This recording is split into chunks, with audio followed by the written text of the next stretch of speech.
Saya dengar ucapan Pandan merupakan katanya pakar cukai, pakar strategi. Saya dengar ucapan tu, saya bila pakar ni mesti ada perangkaan. Apa buktinya? Sebelum Yang Berhormat nak cakap, nak tegur pasal proto ni, sebagai pakar strategi PKP, tolong saya tanya di Selangor. Cukai kedai repair tayar.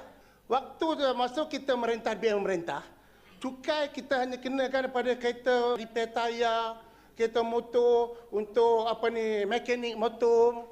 Kita hanya kena cukaikan token 1,478. Tetapi bila PKM pemerintah Selangor, cukainya meningkat sehingga 3,398. Ini nanti dulu. Ini fakta. Ini saya sebut fakta.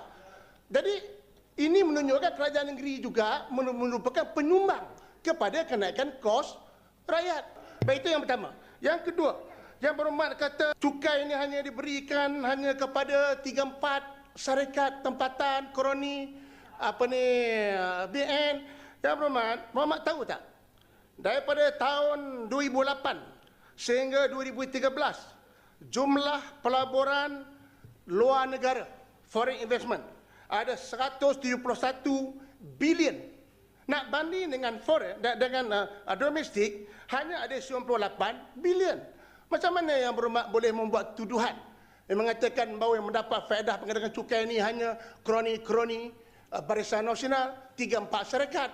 Ini cakap tanpa fakta. Yang ketiga, pasal bernas. Dah saya nak bagi tahu. Saya nak jawab depan ni, gulunglah. Nak dengar dulu.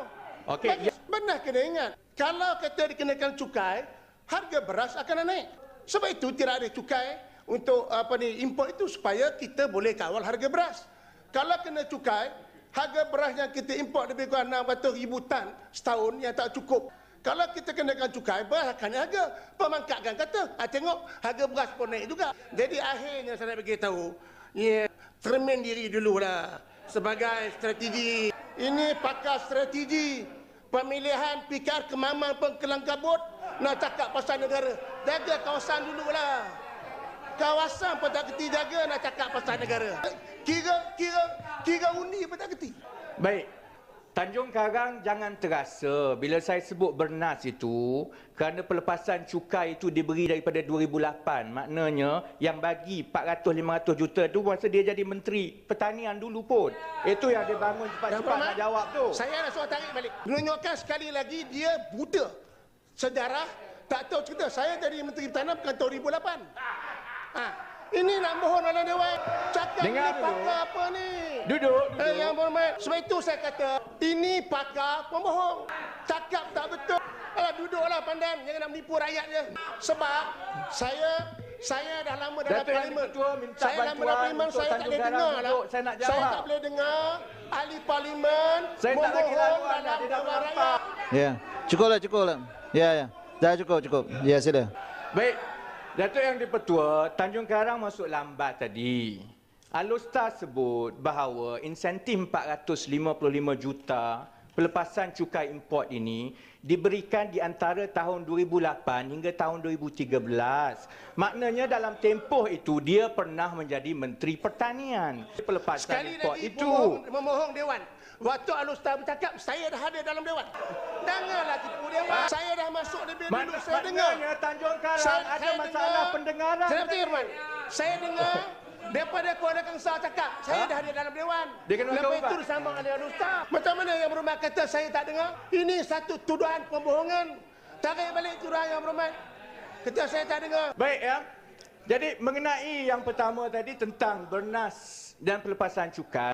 Yang ini Tanjung Karang kata pelepasan cukai diberikan untuk menurunkan harga import, harga beras. Tetapi apabila satu syarikat semata-mata yang mengawalnya, maknanya dia dapat pelepasan cukai, tetapi dia juga boleh mengawal harga beras di pasaran. Lesen ataupun AP, permit untuk mengimport beras itu diberikan kepada beberapa syarikat ataupun seberapa banyak syarikat. Barulah ada persaingan dari segi berapa harga yang nak dijual itu, barulah ada makna pelepasan cukai yang diberikan itu akhirnya boleh diterjemahkan kepada harga beras yang lebih rendah. Yang kedua, Tanjung Karang menuduh kononnya Kerajaan Pakatan Rakyat sekarang menaikkan cukai dan lesen perniagaan di Selangor sampai 3 kali ganda. Lalu saya tanya kepada Kerajaan Negeri Selangor. Jawapan Kerajaan Negeri Selangor ialah keputusan itu tidak digubal dan dibuat oleh Kerajaan Pakatan Rakyat, tetapi hanyalah melaksanakan keputusan Kerajaan Barisan Nasional tahun 2007 dahulu. Menaikkan lesen 3 kali ganda itu adalah keputusan yang dibuat oleh Kerajaan Barisan Nasional. Saya nak tegur 2 kali dah. Ini pandang cakap tak ada apa baik. Yang pertama, dia ini mengundurkan Dewan. Saya nak bagi tahu, tak ada kena-mena dengan Barisan Nasional. Baik. Saya nak bagi tahu bahawa dia kata tadi bahawa itu cukai daripada Barisan Nasional, tak betul. Sebab yang ini cukai pada tahun ini sehingga tahun 2012. Masa itu Pakatan yang memerintah. Kemudian bila tahun 2014, dia memerintah lagi. Cukai itu dinaikkan lagi. Apa kena-mengena dengan Barisan Nasional? Ini faktanya. Yang kedua, dia tanya saya, mengapa pernah diberikan monopoli import beras? Itu kena tanya penasihat PKR daripada Pemerintahan PAUH waktu dia jadi Menteri Kewangan. Dia yang buat kerja ni.